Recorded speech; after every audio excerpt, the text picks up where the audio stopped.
بسم اللہ الرحمن الرحیم سیدنا کریم صلی اللہ علیہ وسلم۔ السلام علیکم، میں ہوں وقاص احمد نون ہوشیار پوری اور آپ دیکھ رہے ہیں میرا یوٹیوب چینل کتاب نامہ۔ کتبے سے تراشی زندگی طارق بلوچ سرائی کی تصنیف، صفحہ نمبر 41 سے پڑھنا شروع کریں گے۔ کہنے لگا جنگ لمبی ہو جائے تو نسلیں اجاڑ دیتی ہے۔ میرے یار، میں اور میرا خاندان کئی نسلوں سے غربت کے خلاف جنگ لڑ رہے ہیں۔ اس استحصال نے ہمارے اندر ایک مزاحمت پیدا کر دی ہے۔ کبھی کبھی ایسا وقت بھی آتا ہے جب مصالحت کے طفیل ہوا مان جاتی ہے مگر دیا نہیں مانتا۔ زندگی نشیب و فراز، اندھیرا اجالا، خزاں بہار، خوشی غمی کا امتزاج ہے، مگر میری زندگی کے کینوس پر صرف اداسی ہی کا عکس بنتا ہے۔ ذرائع اور دولت کی غیر مساوی تقسیم اہل زمین کا دوش ہے۔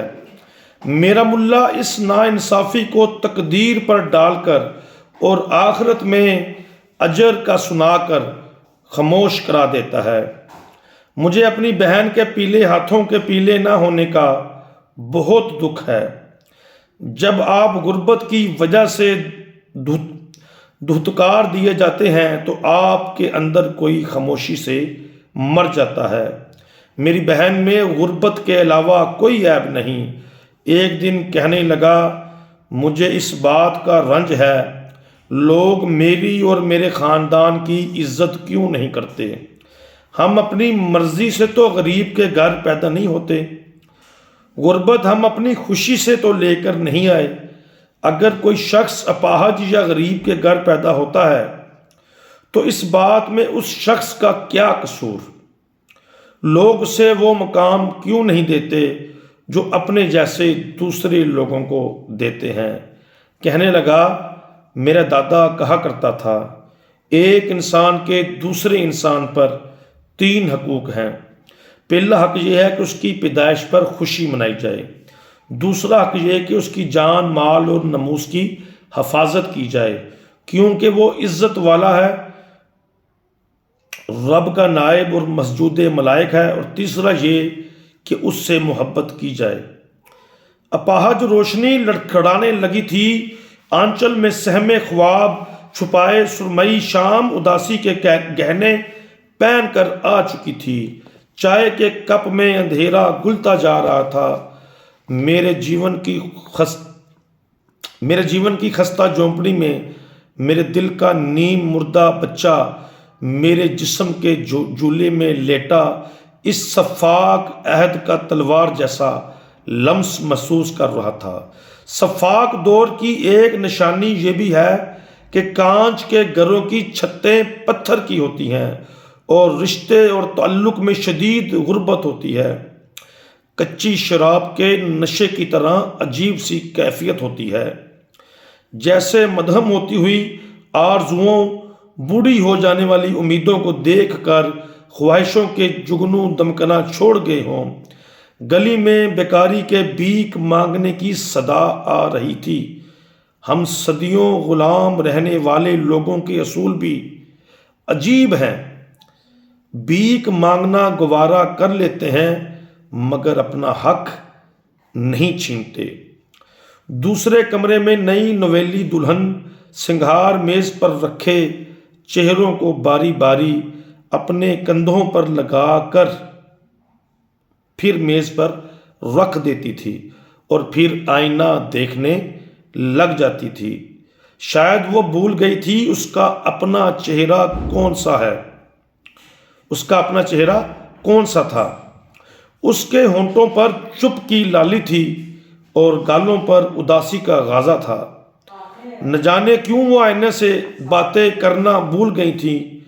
جس دور میں عورت آئینے سے باتیں کرنا بھول جائے وہ کرب کا زمانہ ہوتا ہے۔ مجھے چاچے کرموں کا پیغام آیا، پتر فوراً پہنچو، نومی سخت بیمار ہے۔ میں دوڑ کر نومی کے گھر پہنچا۔ چاچا کرمو بول رہا ہے، پتر تو ایک بار کہہ تو صحیح، تیری خواہش کیا ہے؟ میں اپنا گھر بیچ دیتا ہوں، چودھری بھی مجھے تھوڑا بہت ادھار دے دے گا، نمبردار بھی اچھا آدمی ہے، وہ بھی کچھ نہ کچھ مدد کر دے گا جو میں سے قسطوں میں لوٹاتا رہوں گا۔ نومی کی بہن کی سسکیاں بلند ہونے لگی تھی، وہ بھائی کا سر جولی میں رکھے بار بار اپنے دوپٹے سے آنسو پونچھ رہی تھی۔ نومی خلاؤں میں دیکھ کر بول رہا تھا، وہ مجھے لینے آ رہے ہیں، اس بار موت کے فرشتے کو بڑی مایوسی ہوگی، وہ اس بار مرے ہوئے شخص کی جان نکالے گا، وہ اس بار مرے ہوئے شخص کی جان نکالے گا۔ ماں چیخی، پتر چپ ہو جا، ایسا کیوں بولتا ہے؟ اللہ تجھے میری بھی حیاتی لگا دے، میں خود کو بیچ کر بھی تیری ہر دعائی پوری کروں گی، میں شہر کے بڑے ہسپتال میں تیرا علاج کراؤں گی، میں اپنے بھائیوں سے ادھار مانگ لوں گی۔ اس کی بہن جس کی عمر اس خواہش میں بیت گئی تھی کہ کبھی تو دستک ہوگی اور وہ در کھولے گی، چیخ کر بولی، ماں جھوٹ مت بول، ہمیں کون ادھار دے گا؟ اماں غربت وہ سہاگن ہے جسے خونی رشتے بھی طلاق دے دیتے ہیں اور اس کی بقیہ عمر آس کی ٹوٹی ہوئی چھت والے کچے مکان میں گزر جاتی ہے۔ ماں غربت ایک روگ ہے، ہم سب روگی ہیں، روگیوں کی زندگی ایسے ہی گزرتی ہے۔ میں نے اپنے آنسو پونچھے اور کہا، میری بہن آپ صحیح کہتی ہو، ہم سب خارش زدہ لوگ ہیں، جب آپ کی مدد کے لیے کوئی ہاتھ نہ بڑھائے تو سمجھ جائیں تو آپ ایک بگڑے ہوئے خارش زدہ معاشرے کا حصہ ہیں اور لوگوں کو خارش سے فرصت نہیں ہے۔ نومی نے مجھے دیکھ کر اٹھنے کی کوشش کی مگر شدید کھانسی کے ساتھ وہ خون تھوکنا شروع ہو گیا تھا۔ نہ جانے کیوں تھوک میں خون اور غربت کا چولی دامن کا ساتھ ہے، مگر اس بات کو شاید بھوک کے کوڑے کھاتے غریب محنت کی بٹیوں اور طریق کانوں میں سسکتے مزدوروں کے سوا کوئی نہیں جان سکتا۔ شاید غربت کے پاؤں الٹے ہوتے ہیں، غریب بہت محنت کرتا ہے، بہت سفر کرتا ہے، مگر اس کا سفر اسے اور پیچھے لے جاتا ہے۔ میں نے کہا، نومی اپنے آپ کو سنبھالو، ہم سب کو آپ کی ضرورت ہے، اس دھرتی کو، اس مٹی کو تمہاری ضرورت ہے۔ نومی نے میری طرف دیکھا، اس کے ماتھے پر شکنوں کا جال سا بچھ گیا تھا۔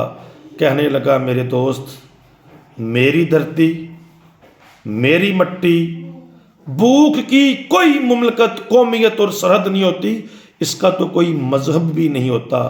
بھوک صرف بھوک ہوتی ہے، بھوک کو لفظوں میں بیان نہیں کیا جا سکتا، غربت کے ڈھانچے کو محسوس کیا جا سکتا ہے، اس عذاب کو صرف جیلا جا سکتا ہے۔